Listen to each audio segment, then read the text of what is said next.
Okay, that was actually one of my favorite kinds of episodes when you think about the Game of Thrones universe. I'll explain that here in just a second. But right now, welcome. This is the Raw Take for House of the Dragon Season 3, Episode 5. This is where I give you my unscripted, unfiltered, initial first impressions of the episode. So I want to start off with Rhaenyra and her small council. I've got some notes here for everything I want to reflect on, and I'll try to go over this as quickly as possible so this video doesn't drag out too long. But yeah, I want to start with Rhaenyra and her small council. I am frustrated on Rhaenyra's behalf. And what I mean by that is I just don't feel like she's very well respected or that her authority is respected. Everybody seems to kind of just talk at Rhaenyra. It seems as if the small council dictates to Rhaenyra. It doesn't really feel like her words are honored or her power or her decisions are necessarily enforced. And it's really underlined with the dynamic between Rhaenyra and Daemon. And granted, Rhaenyra is worried about Aemond and Vhagar, but Daemon recognizes the power, the issue going on within for the City Watch, and that these guys are under attack, and worried that that is a greater problem than anything outside of the Red Keep or outside of King's Landing. And he's right. You know, you can't rule a kingdom when people right at your door are basically calling to overthrow you or question your legitimacy. So it is really important, and it ultimately circles all the way back to the end of the episode when the commander of the City Watch and a handful of his men are ultimately murdered, and it's used as an opportunity to not just mock Daemon, but ultimately mock Rhaenyra's reign. And one thing I really do love that it makes me enjoy this episode a lot more is how well it is glued to episode 4. I love it when it feels like we're not watching episodes in isolation. I feel like that is definitely a problem that a lot of episodes in House of the Dragon have experienced. This isn't one of those examples. Episode 5 perfectly is attached. It fits right in like a perfect puzzle piece to episode 4. And when we see that, well, who's behind this? Well, it's Ormund Hightower who's behind this. You know, so it looks like there's this revolt within the city, but really all you're doing is you're creating a perception of dissent that, at least from Rhaenyra and from the Black's perspective, is that the city is trying to rise up against you. So I think that's really crucial, and Ormund all but demonstrates this when he's expressing to Daeron how he felt that the Martellos were so much more cunning and much more thoughtful and strategic in the way that they defended themselves against the Targaryens. They had no dragons, you know, and it's really interesting to maintain that dynamic that we had at the end of episode 4, where Ormund basically is scolding Daeron into feeling this shame or guilt for one whole half of his entire existence as being a Targaryen. And he's trying to manipulate him and continue that dynamic. Again, I thought both of these characters should have been introduced much sooner. If you saw the video I put out earlier today on that. Yeah, absolutely. I think that this story definitely could have benefited from having them introduced in season 1, and certainly if they were sprinkled throughout season 2, not necessarily as primary players or a huge role in season 2, but as more of like this looming presence in the background. Ormund as a antagonist to the Blacks, and then Daeron as maybe this more protagonistic perspective on the green side, that's maybe a little bit different than what we've gotten out of Aemond or Aegon. But I really do like it. I think it is consistent with what we saw in episode 4, and having that move into episode 5. Again, I wish they were here sooner, but with what we have so far, again, this isn't honest to the books. It's not faithful to the books. And, you know, I'm trying not to care about that and only look at House of the Dragon in the vacuum, in the story that they're trying to tell. Again, I think they should have been introduced sooner, but from what we have so far, I think this is really working pretty well, at least through these 2 episodes, episode 4 and episode 5.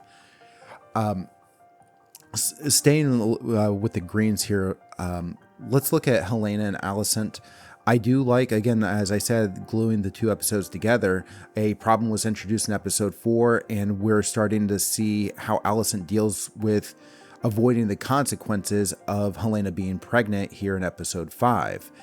I like the way that they also introduced Mysaria in the most authentic version of Mysaria I think that we've had since season 1, where last season, where she does feel like this advisor, but more of this emotional support figure for Rhaenyra throughout season 2, bringing her maybe a little bit closer to her roots that we saw in season 1, where she really is somebody that doesn't have any loyalties to the Greens or the Blacks. Supposedly she serves the small folk, but maybe and maybe not. That's what I think. But I don't know where they're actually going to go with the character. And if she's looking at a way to leverage favors with the Hightowers, well, is that going to ultimately serve the small folk? Maybe, maybe not. And if it doesn't, and she doesn't believe it will, well, then what are her actual motives? I do like having a more ambiguous type of character in terms of what they ultimately are striving for. So I find that really interesting. And I just kind of like the tone of just the way they concluded Alicent and Helaena going through this, in this escape route, just to have it go nowhere. And then ultimately, they drop their lantern and then it's lights out, and it does leave their story on a little bit of a cliffhanger. And not a little bit of a cliffhanger, it is a cliffhanger. Have they just been trapped inside the king's walls? Like, it's definitely a cliffhanger, and it's something to expect or anticipate, to look forward to, that inevitably has to be answered again in episode 6, which leads me to believe that, if nothing else, at least the story for Helaena and Alicent will glue itself together really well, episode 5 to episode 6, and just having that episodic continuity I think is really important. And I don't feel that we've always gotten that here. I think that we are, and in episode 6, at least as far as Helaena and Alicent are concerned, I think we will. I love how frustrating it is, though, to see Helaena insisting on keeping the baby. This is probably a disaster for her to have a child. I know a lot of people wanted to have Maelor and have him introduced in season 2, but now that he wasn't, well, it really throws the timeline off as far as what book readers had expected from the source material. So it's interesting. We're, as a book reader, I'm going into this show just as blind as somebody that has never even heard of the book. So in a way, yeah, that's kind of exciting for me in a way, as long as I can try my best to forget about the book and not worry about the show being faithful to that. I think this is an interesting dilemma. It's interesting to watch Helaena be the obstacle in a way that gets in the way of Alicent getting her and Helaena out of the city safe, or at least out of King's Landing safely. But we'll see how it plays out. I'm looking forward to seeing where they go with it in episode 6. And then staying with the Greens here, Aemond and Alys, I think, is really done pretty well, actually. I like that we're not getting to see the visions, and we're only getting Aemond's response to the visions. And if you kind of parallel that with what we saw with Daemon in season 2, we saw the visions, but as far as his response to them, really, we didn't know what he was actually going to do with that information. His responses weren't necessarily as visceral. Now, he wasn't nearly as insecure as Aemond was, because it's not like he lost Caraxes. Aemond here has been gravely injured, almost mortally wounded, and it seems like he's knocking on death's door. And then he finds out that his dragon Vhagar, the greatest dragon in Westeros or in the world, to our knowledge, has abandoned him. It takes you back to season 1, and I like that we feel like, oh, okay, well, season 1 still has consequence on these characters today, and I think that is good storytelling. Don't let your audience forget everything they've experienced with these characters, and now you get to go back to when Aemond was insecure, when he was getting teased by his brothers and nephews over over not being able to claim a dragon, and how he felt like he was less than, and then he finally claims Vhagar, and now he's kind of on this power trip and this entitled, he thinks he's more deserving than his brother Aegon. And which is interesting. Once we get to that point, Aegon almost feels the same way towards Aemond. So it's kind of interesting to see that dynamic, or not really a dynamic between the two of them, just their perspectives. Like both of them think the other one has been spoiled. And then ultimately, Larys calls out Aegon and says that, no, you're the spoiled one. Anyway, it was cool, though, to see Aemond get into some action, though, wasn't it? I enjoyed seeing him, sword in hand and just kind of looking like a real badass in the same episode that he looked more fragile than he's ever looked. And all that to defend Alys. I'm curious to see if they play off of what I think, based off of what they did with these two characters in the book, or if they go in a totally different direction. Either way, just keep these characters' motivations consistent, and I'm on board with whatever changes you make, as long as I feel like I'm still attached. The character that was here today will be the same character that I get tomorrow, but I've gone through that growth with them. If you can maintain that consistency, I don't have nearly as many complaints as I would otherwise. But yeah, so I brought him up, so let's go ahead and talk about it. I thought Aegon and Larys may have been when I say this is my favorite type of Game of Thrones episode, I've got Aegon and Larys circled here. And then also the reintroduction of Tywin Lannister, kind of a throwback to Barristan Selmy showing up in season 3, or the way it showed back up in the books as well. And my favorite part of it was when Larys does call Aegon out. He's going on this tangent, right? He's whinging. And Larys calls him out and basically calls him a spoiled, entitled rich kid, just kind of like Aemond in a way, but a spoiled rich kid who's basically thrown away every single advantage that he's had, or met it with mediocrity, or a mediocre effort. Where he never truly tried to live up to his name or ever tried to live up to the expectations of others. Instead, he, a womanizer, potentially, a predator of women, which I don't know what direction they're going to go with Aegon. I will say this: if they ever try to do any type of redemption arc with Aegon, kind of blatantly calling him someone who assaults women in season 1, I almost feel like that's unforgivable to most audiences, as long as they can remember. Maybe we've got a short attention span and we forget that aspect of Aegon, but we'll see. I don't know if they're going to do a redemption arc for Aegon or not. I think that kind of feels like a natural place to go with it. But I'll say this though too, because there's another interesting direction or trajectory for the character. Larys doesn't just call him, yes, you're a bad king, but when he calls him a bad man, something for me, I look at that exchange and I think, well, how did Aegon take that? Did he take it as a challenge? Did he only focus on the fact that Larys essentially called him like an incompetent prince, an incompetent king, and he didn't take offense to being called a bad man?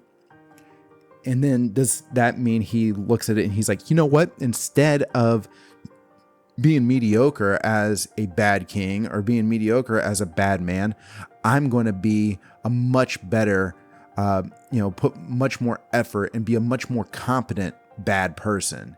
Like, am I going to rise up and maybe revel in my achievements as more of an evil character? Or does he take it, and go with more of a redemption arc? I don't know. It's hard to say that he's going to go with a redemption arc when the very first thing he does after this scene is that he kills somebody. Granted, he was kind of put in that situation where his survival depended on it. You don't want to be exposed. So committing, it's not really committing murder, I guess. Maybe it's self-defense. It depends on how you look at it. I guess actually the final thing here, though, to finish up with the Greens here is actually Criston and Gwayne. I really feel bad for Gwayne. He's just a guy that's trying to serve his house, and he's stuck with this lunatic, Criston Cole, who's going through kind of like this, I don't know, like this insecure identity.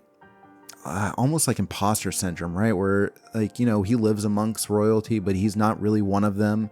And he keeps, bringing that up and beating people over the head with it, the audience and Gwayne Hightower both. And then he just kind of seems like, he's on this mission to basically get himself killed to get himself some sort of glory. I'd say that I do find that kind of fascinating, just having this character who feels like he's got nothing to lose and everything to gain by leaving behind this legacy and hoping that songs will be sang about him that will ultimately reach Alicent. I don't know. From what I know of the books, that's not going to happen, but I could be pleasantly surprised because, again, I like this version of Criston Cole, the development of Criston Cole here, maybe a little bit better than the development his character gets in the books. I mean, minus, obviously the Kingmaker and things like that. But as far as developing him, I mean, he's far more fleshed out here in House of the Dragon. There's no denying that. But I think I like where they're going with him. I just feel like we're also headed to a dead end with him where, well, will it be meaningless? And then there's nothing poetic about his character arc at all. But maybe that's kind of the point. And that would be very George R.R. Martin-esque to give us that brutal, like, slap of reality of like, well, in the real world, they don't sing songs for everybody. Some guys don't warrant songs being sang about them. Some guys do and never get the songs, and some people don't and they do get the songs. So it'll be interesting the way that gets kind of played with here within the writers as we go over episode 6, 7, 8, or however long we have Criston Cole with us. I just feel bad for Gwayne. I just wish he would take some of his Hightower man and just get the hell out of there. Go to Tumbleton. Go join Ormond.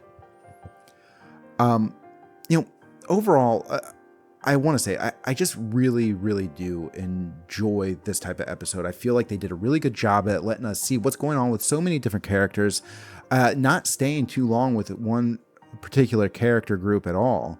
A good example of that, it's like, let's just sprinkle in Baela and Addam of Hull. I thought that was a good idea. Let's get a little bit of more characterization for Baela, because it's not like, if she was never going to be on screen again, then it doesn't really matter. But I mean, this is a character that will still be on screen. We're going to see her again. And it'd be nice to get a little bit more idea of, well, how does she see things? How does she feel about things? What is her perspective? Did she care about becoming queen someday?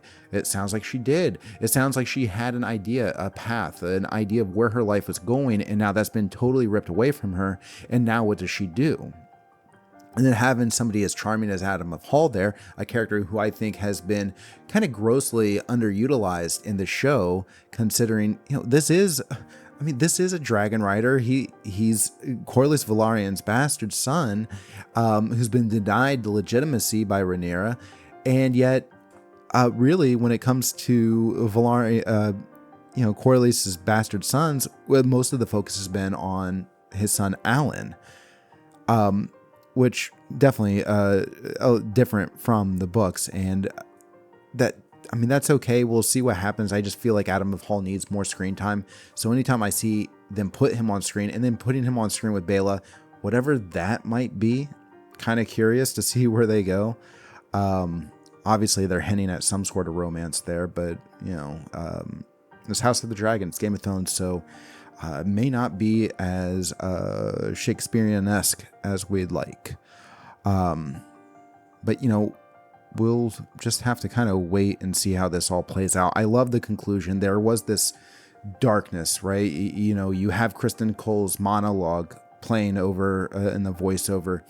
And then you get this, you get the kind of horror movie ending or cliffhanger there with Helaena and Alicent getting lost in, kind of a dead end, stuck in the walls of King's Landing. And then you have Daemon discovering that the leader of the City Watch has been murdered along with his men.